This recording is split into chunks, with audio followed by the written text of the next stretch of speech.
Hey guys, Trasher here. Before this video starts, I do want to apologize. I'm really angry about this. For some reason in my Audacity, my audio just sounded awful. I don't understand why. It's showing that it's coming off my, podcast recording microphone. I have no clue why it sounds awful in this video. I tried my best to make it sound as best as possible. I hope this doesn't hurt your enjoying experience a part of the video, but hear me out. Just sit back and listen. Try to ignore all the background noise. I do hope you guys enjoy the video. You probably won't because the microphone quality is so bad, but it's listenable. Ladies and gentlemen, welcome back to another video. I am Trasher Football, and today we're going to discuss the sleeper Dynasty rebuild team for College Football 25 and why I think it is them. Ladies and gentlemen, I think that your sleeper rebuild team is the Kent State Golden Flashes. Kent State has, not been the greatest team in the last bit that I can remember. Last season they went 1-11.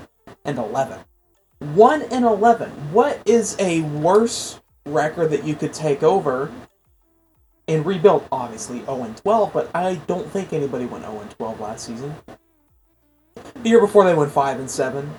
7-7, and then over the COVID season, 3-1, 7-6, 2-10, 2-10, 3-9, 3-9, 2-9, 4-8. And then 2012 was the last good season. They made it to the MAC championship, going 11-3. They went undefeated in the conference until the championship game. Even made it to the GoDaddy Bowl. 11-3 is not bad, especially in the MAC. The MAC's not a terrible conference. They're still pretty competitive. Kent State has historically not been a great team. I think they only have a whole team record of 365 wins and 596 losses, 28 ties, only including regular season games.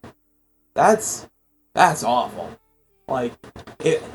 There might not be a worse team in the country for you to play with. Now, last year in 2023, Kent State's only game that they won was against an FCS team, Central Connecticut.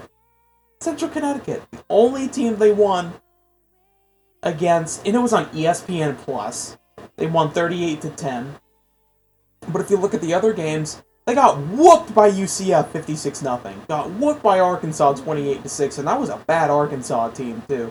I think Arkansas only won 4 games last season. Got their butts whooped by Fresno State. Got their butts whooped by Miami, Ohio. Got their butts whooped by Ohio. 42-17. Got demolished. I wouldn't even say demolished. 2-touchdown loss to Eastern Michigan. Lost to Buffalo. Barely lost to Akron. Demolished by Bowling Green. Demolished by Ball State. And lost to Northern Illinois by 10.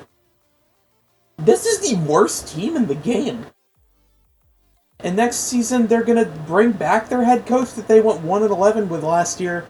And man, if you look at the schedule, Pittsburgh, St. Francis, PA, which is an FCS team, at Tennessee, at Penn State.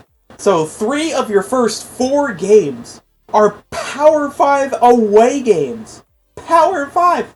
1 at an ACC team, 1 at an SEC team, 1 at a Big Ten team. They're going to go 1-3 in their first 3 games, and they could very well win maybe 1 MAC game for the rest of the season.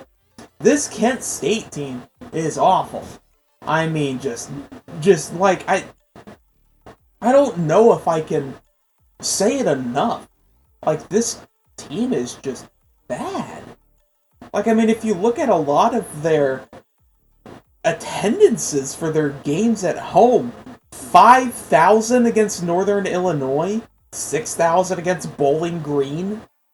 It looks like their most people that came to a game in their stadium was against Ohio, and it was in front of 22,000 people, and they got to see their team get whooped 42-17. This is not a good team, ladies and gentlemen. This is probably one of the worst college teams of all time. Yeah, they could go out and whoop an FCS team that's not good. Because, FBS teams are above FCS teams for a reason. Now, let me Google something real quick. Let me Google their 2024 football roster. Now, to go over and look at who their quarterback is. Their quarterback, they had 3 different starting quarterbacks last season. They had, I don't even know how to pronounce this guy's name. The quarterback that started the first couple games, Michael Alamo. He started the first 6 games of the season.